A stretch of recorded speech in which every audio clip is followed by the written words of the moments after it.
Welcome to today's deep dive. We are really glad you're here. Yeah, thanks for joining us. We've got a really great one today. We absolutely do. So, for today's deep dive, we are looking at this incredibly rich stack of material centered around an essay called You Are the Variable. It is such a fascinating piece. It really is. I mean, it weaves together so many different threads, like we're talking Stoic philosophy, historical biographies, sports management, and even some 19th century poetry. Which sounds like a wild mix, right? But it all actually points to one very specific idea. Exactly.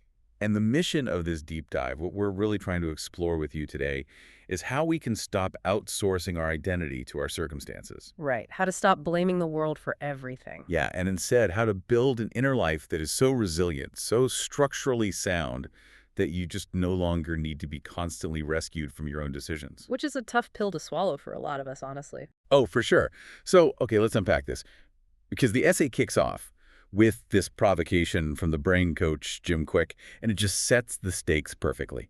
He says, if you fight for your limitations, you get to keep them.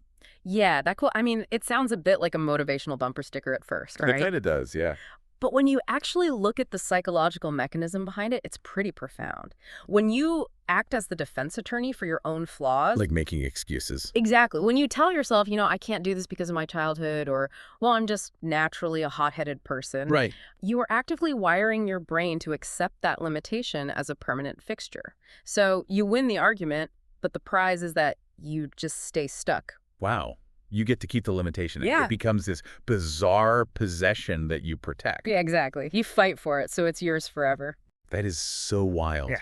And to really understand how we end up doing that, our sources point out that we have to understand the difference between the external world, which is, constantly churning like a storm, and our internal world. Right, the things we can control versus what we can't. Yeah. And there's this beautifully unexpected perspective on this from the poet Emily Bronte. Oh, yeah, the poem. Right, so she lived on these windswept, super harsh Yorkshire moors, and she wrote this poem called No Coward Soul Is Mine. And what's amazing is she didn't deny that the world is chaotic. No, she recognized the harshness of reality completely. But what she did with that recognition is what matters. Right. She basically refused to grant the external world jurisdiction over her internal world. I love that phrasing, no jurisdiction. Right. In the poem, her faith and her inner clarity, they act as armor, but it's strictly interior armor. So it's not about stopping the storm outside. No, you can't stop the storm. It's a radical refusal to be reduced by the weather outside. Just think about how often, like, a rainy day or a rude comment from a stranger completely derails your mood. All the time. Someone cuts you off in traffic and your whole morning is ruined. Exactly. And Bronte is saying that when your internal world is properly governed, you become way less brittle to those external shocks. And that concept of internal governance, it's actually the exact same psychological shield that the Roman Emperor Marcus Aurelius was trying to build while, literally running an empire. Right, and he had a lot of external storms to deal with. Just a few, yeah. So in his meditations, he wrote out this 3-part instruction for living, and the sequence is so important here. Oh, sequence is everything. Right. First, he says, make your own mind just. Second, look to the mind of the whole meaning of the universe, and remember your place in it. And then third, look to your neighbor's mind to understand them. And notice where it begins, completely inward. You cannot skip step 1.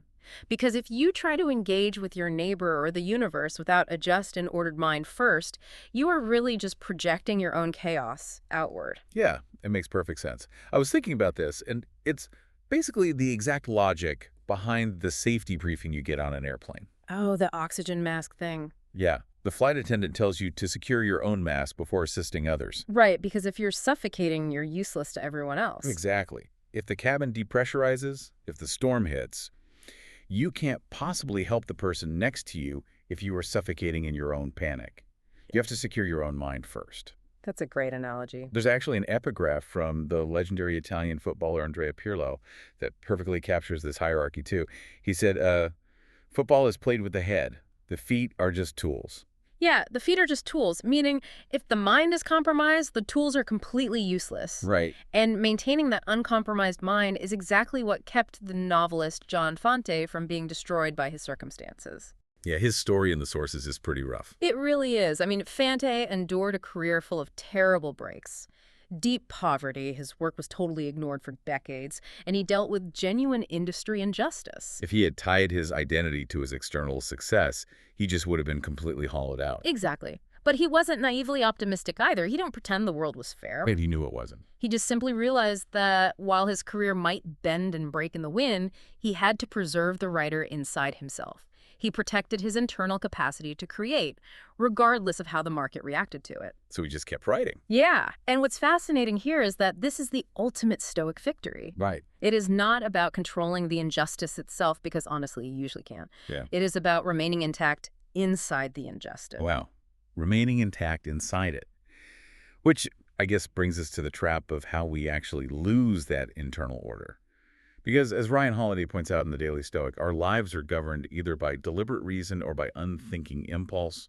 Right, and when we let our impulses win, we lose that inner order. So, if securing the inner fortress is the ultimate goal, what is the biggest threat to it?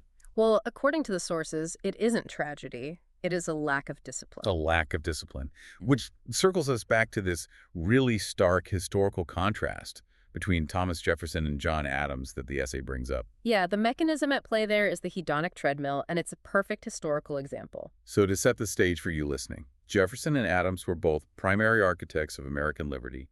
Both of them knew slavery was a moral abomination. But Jefferson lived this life of extreme luxury. Right. Endless architectural expansions at Monticello, importing all these fine European wines. Yeah, just massive indulgence. And because of that, Jefferson died over $100,000 in debt. He wanted to free his slaves, but he literally couldn't afford to do it because his estate was so heavily leveraged. His lifestyle choices completely boxed in his moral choices. It wasn't just a quirky personality trait. It was this slow, creeping erosion of his own freedom. Every luxury he financed with debt was just another chain he wrapped around his own wrists. That is such a heavy realization. By the time he faced the ultimate moral question, he had no options left. He surrendered his agency to his appetites. Meanwhile, you look at George Washington, who lived a much more austere life. He maintained the financial and moral leverage to eventually free his slaves. And John Adams, too. Adams avoided the trap entirely. He never owned slaves, never craved the extravagance, lived super frugally, and died leaving behind $100,000. It just perfectly illustrates how self-indulgence quietly narrows your choices over time while discipline actually expands them. Okay, but I have to jump in and push back here for a second on behalf of anyone listening. Go for it. Because I hear this praise of John Adams's frugality, and honestly, part of me just recoils. Doesn't this heavy focus on discipline and austerity sound a bit like pure deprivation? It does sound like that to a lot of people, yeah. Like, are we just supposed to live boring, gray lives without ever enjoying a nice dinner or taking a vacation? Because frankly, that sounds pretty miserable. I get that. It is a really common reaction, but it totally misreads the function of discipline. It is not about punishing yourself. Okay, then what is it about? Well, there's an epigraph from Seneca in the text that reframes this perfectly. He said, "The day a man becomes superior to pleasure, he will also be superior to pain." Oh, wow. Right.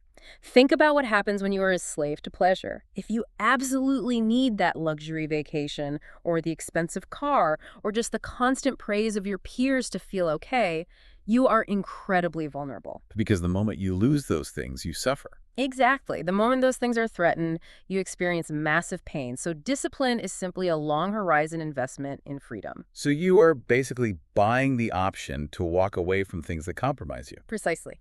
And the author Cal Newport adds another really interesting dimension to this regarding the modern world. What does he say? He argues that when you become genuinely obsessed with doing something well, when you find deep, meaningful work, all that noise, the busyness, the accumulation of merely impressive things, it all starts to feel morally bankrupt. Oh, so it's not that you are painfully denying yourself the shiny new car you desperately want. Right. You literally just stop wanting it. The desire just falls away because you found something richer. Exactly. You just outgrow the noise. Which naturally leads to the next massive question. Once you have secured your inner fortress, and you've bought your freedom by shedding all that noise, where do you actually direct your energy? You have to find your fight. Right. But before you can even do that, the sources lay down this crucial foundation. There's this anonymous quote in the readings that says, "Know that you are a child of the universe." And that phrase is doing a lot of heavy lifting. Yeah, it really is. It is all about baseline orientation. Before you can uncover your specific calling, you must genuinely believe that you actually belong here. Yeah, you have to believe your existence isn't a mistake, which means your particular passions aren't accidental either. Right. You don't invent a calling, you uncover it. Uncover it, exactly. Yeah. And there's this brilliant story from NFL coach Tony Dungy about his brother, Lyndon.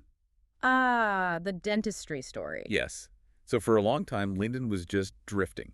He was ordinary by conventional measures and completely lacked direction. But it wasn't a lack of ability, right? No, not at all. It was the lack of a dream to organize those abilities around. And then he discovered dentistry. And dentistry wasn't just a job for him, it became the organizing principle of his entire life. Exactly. Something just cracked open in him.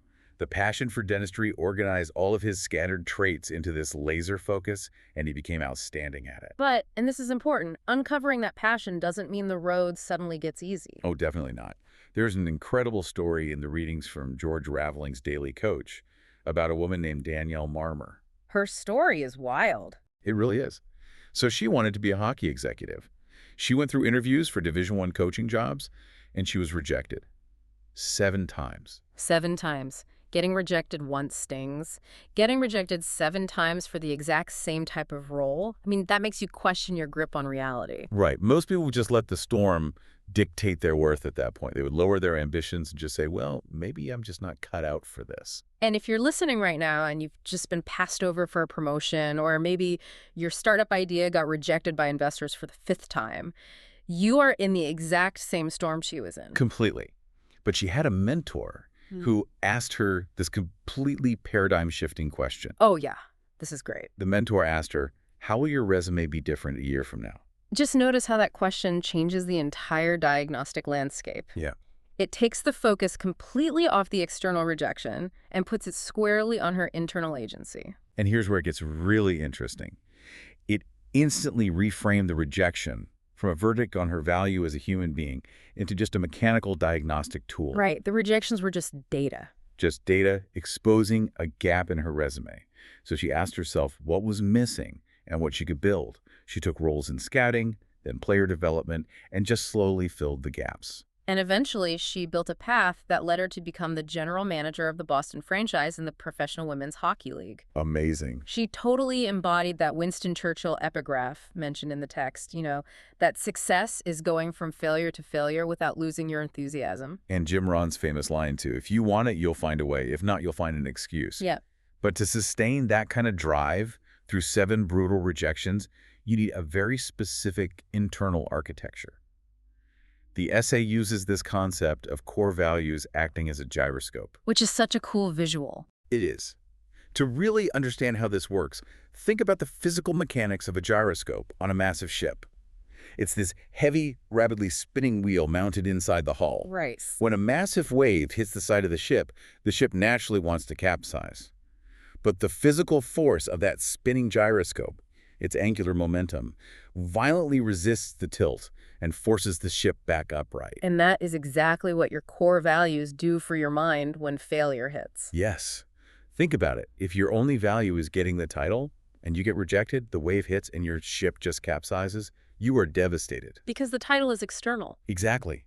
But if your core value is mastering my craft, the gyroscope spins. You stay upright because the rejection just showed you what you need to master next. It keeps the tension between achievement and fulfillment productive. Right, because achievement without fulfillment is just hollow credential chasing. And fulfillment without achievement is just lazy drifting. You need the tension, and the gyroscope keeps you upright in the storm. But that internal tension ultimately has to meet external reality at some point. What do you mean? Well, the author Brent Underwood makes a really sharp observation about this.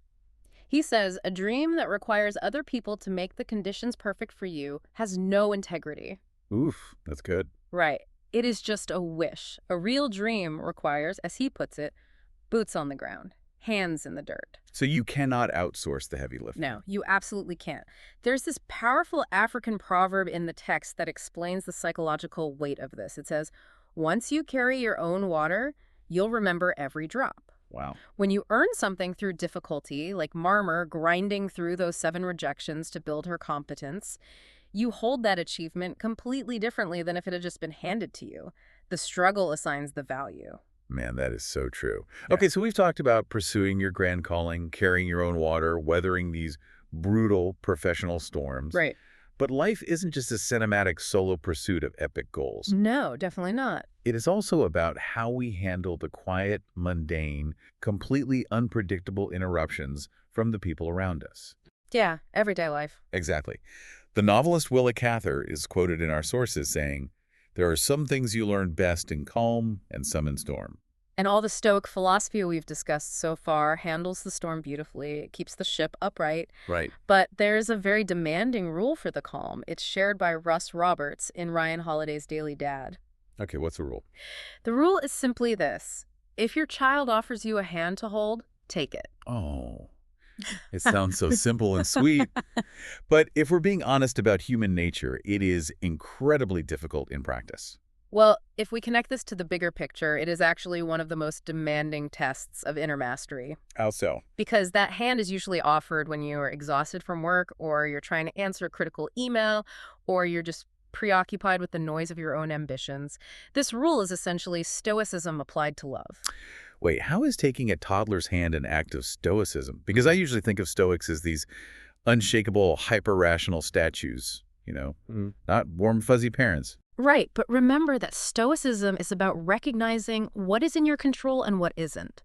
We do not control when our children or our partners or our friends reach out for connection. Okay. Yeah. Their need for us is external. It happens on their timeline, not ours.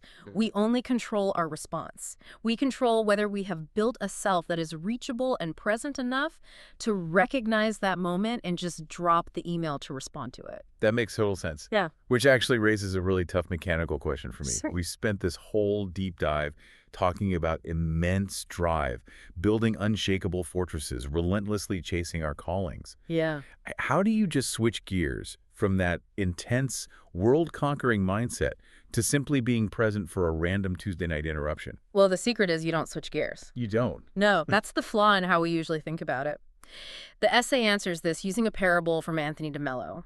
A tourist approaches a wise master and asks, "Where are the great masters to be found?" Okay. And the master replies, "Where are you?" Where are you? Exactly. Presence is not a technique you just toggle on and off like a light switch when you walk through the front door. Right, like putting away your work brain. Yeah.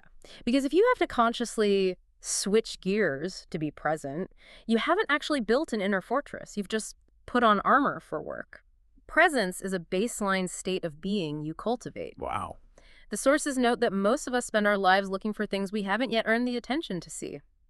If your inner house is truly in order, you are simply there. You're just there. Yeah. Tying all these threads together. Yeah. I mean, the historical founders, the hockey executive, the poets, the philosophers, they all point to one singular, absolute truth about personal agency. They really do.